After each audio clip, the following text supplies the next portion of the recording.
Shalom, bien-aimés dans le Seigneur, bienvenue, c'est l'heure du verset du jour.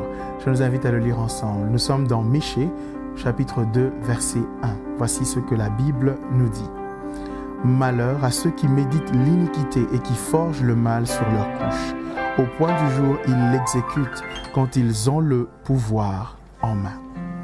Et une pensée est attachée à ce verset, elle nous dit « Préservons nos cœurs de toute influence au mal ». Il est très important pour nous de nous en préserver. Le pouvoir n'est pas fait pour accomplir la méditation pour le mal. Les projets de mal et de malheur, ce n'est pas pour cela que le pouvoir est fait.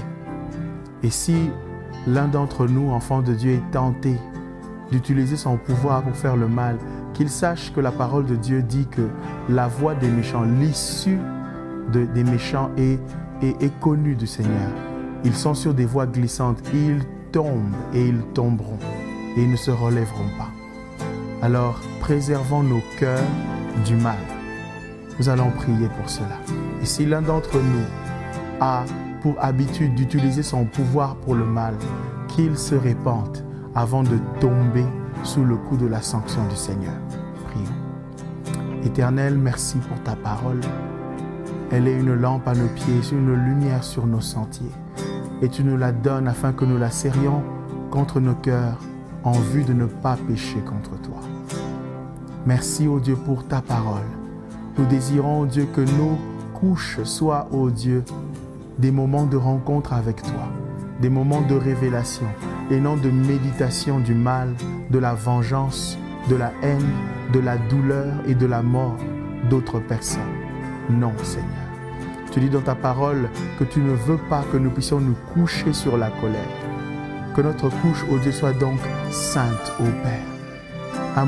Qu'elle soit un lieu de repos, le lieu d'un sommeil réparateur après une longue journée et pour une autre journée. Seigneur, que ce soit un lieu de repos et d'un sommeil réparateur, mais aussi un lieu de rencontre avec toi, Seigneur.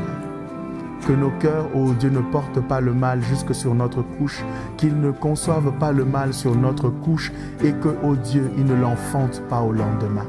C'est notre décision, c'est notre choix. Et tu nous soutiens dans ce choix, Seigneur, et nous rends capables de vivre ce choix.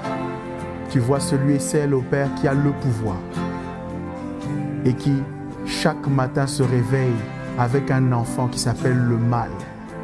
Seigneur, je te prie au nom de Jésus, alors que cette personne s'approche, de lui pardonner ses péchés et de le relever, afin que le pouvoir que tu lui as donné, il l'utilise pour ta gloire et non pas pour le mal.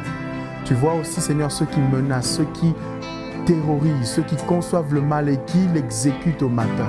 Nous prions dans le nom de Jésus que tu leur ôtes ce pouvoir désormais, ô Père. Car ils ont résisté à la repentance, ils ont résisté à ta grâce, ô Père. Pour le bien de plusieurs, pour le bien de ton Église et de plusieurs, Seigneur, ôte-leur leur pouvoir. Et que là encore, ils entendent ta voix les appeler à la repentance. Au nom de Jésus, nous prions. Amen. Gloire au Seigneur Jésus. Que Dieu vous bénisse, bien-aimés. Shalom.